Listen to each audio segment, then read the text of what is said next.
டே 4 மணி vlog பார்க்க போகிறோம். பேங்க்கில் ஒரு சின்ன வேலையாக 2-3 நாளாக அலைஞ்சிட்டே இருந்தோம். இன்றைக்கி இதை தான் லாஸ்ட்டாக பேங்க்குக்கு போகிறது. நகை திருப்பிட்டு வந்தாச்சு. இனியனுமே அன்றைக்கி ப்ராமிஸ் டே அப்படின்றனால இனியனை வச்சு சின்ன ரீல் ஒன்று பண்ணியிருந்தேன்.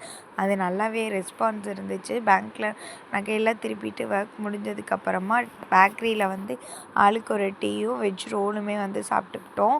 சூர்யாவுக்கு ஒரு பார்சலுமே வாங்கிக்கிட்டேன். எனக்கு மட்டும் என்னன்னு தெரில, டீயில் ஏலக்காய் வந்துருச்சு. அவங்கக்கிட்ட கேட்டதுக்கு வடிகட்டி ஓட்டன்னு சொல்லிட்டாங்க. ஒன்றும் பண்ண முடியாதுன்னு சொல்லிட்டு அதை துப்பிட்டு அதுக்கப்புறம் அந்த டீயோட டேஸ்ட்டு வேறு லெவல். ஜிலேபி இனியனுக்கு ஃப்ரீயாகவே அந்த அக்கா வேலை பார்க்குற அக்கா எடுத்து கொடுத்துருந்தாங்க. அதை பாதி சாப்பிட முடியலன்னு சொல்லிட்டு எல்லாத்துட்டையும் கொடுத்துட்ருந்தேன். அப்புறம் வீட்டுக்குமே நாங்களுமே டீ குடிச்சிட்டு கிளம்பிட்டோம். இனியன் மொபைல் எடுத்தாவே பாய் சொல்கிறது ஹாய் சொல்கிறதுன்னு ரொம்ப இதாகிட்டார். இந்த செப்பல் எனக்காக எடுத்திருந்தது எப்போ இருக்குதுன்னு சொல்லிட்டு மறக்காமல் கமெண்ட் பண்ணுங்கள். வீட்டுக்கு வந்தோடனே இனியன் தூங்கிட்டான். நானுமே கொஞ்சம் நேரம் ரெஸ்ட் எடுக்கிறேன். பாய். அடுத்து